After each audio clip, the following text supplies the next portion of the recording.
Welcome back to Carneades.org. Today we're going to be continuing with our series on the unreality of time.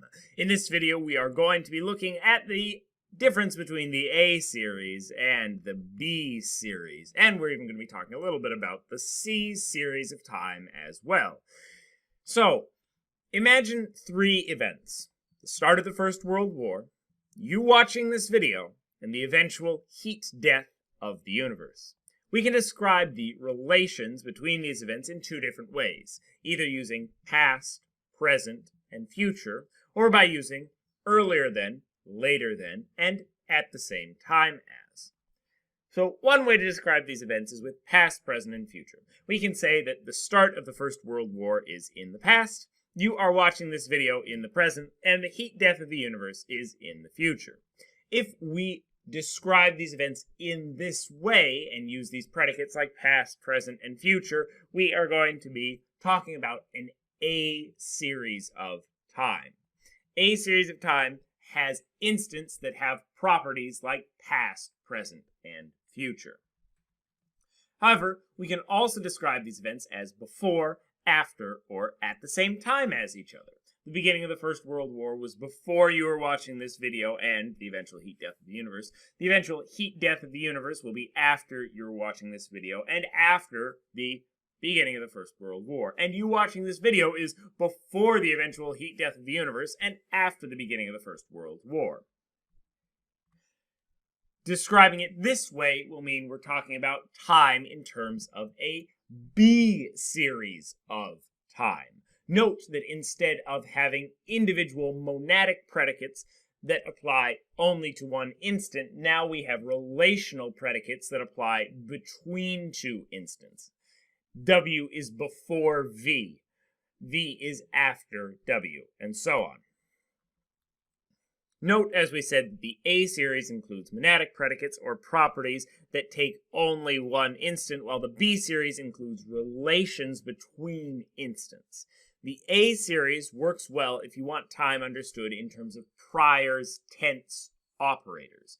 Check out my series on temporal logic for more on that, while the B series will make more sense with the precedence relation. Once again, more information on both of those subjects in my series on the modal logic of time, or temporal modal logic. Now, there's a third type of series that McTaggart is going to discuss, known as the C series. A C series is an ordering of events without any sort of directionality. So, while the B series is committed to claiming that the events must go W, V, U. There's no way the eventual heat death of the universe is before you're watching this video, which is in turn before the First World War. But the C series could also arrange the events U, V, W, since all that is required is order, not directionality. The point is that these events still have the same order, we've just flip-flopped the direction. A C series is a B series without directionality. It doesn't have a specific direction that things go in, but the order is the same. Think of it like the colors of a rainbow. If we arrange them by wavelength, we can start with red and end with purple, or start with purple and end with red. But what we couldn't do is put red between blue and green. These might represent a kind of C series where the point that we start doesn't matter, simply the directionality. All right?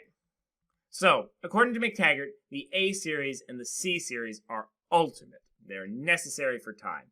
And it is only when they are combined that a B series will kind of arise out of time, though neither an A series nor a C series alone can fully represent time.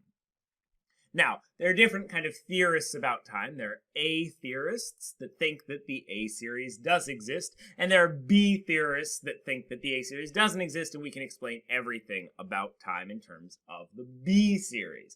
McTaggart is going to be kind of going against both of these different kinds of theorists by saying that, well, the A series is necessary for time, but the A series is inherently contradictory, so neither of your solutions really works. Next up, to kind of understand this further, we're going to be looking at the ultimacy argument for the A series. Watch this video and more here at Carneades.org, and stay skeptical, everybody.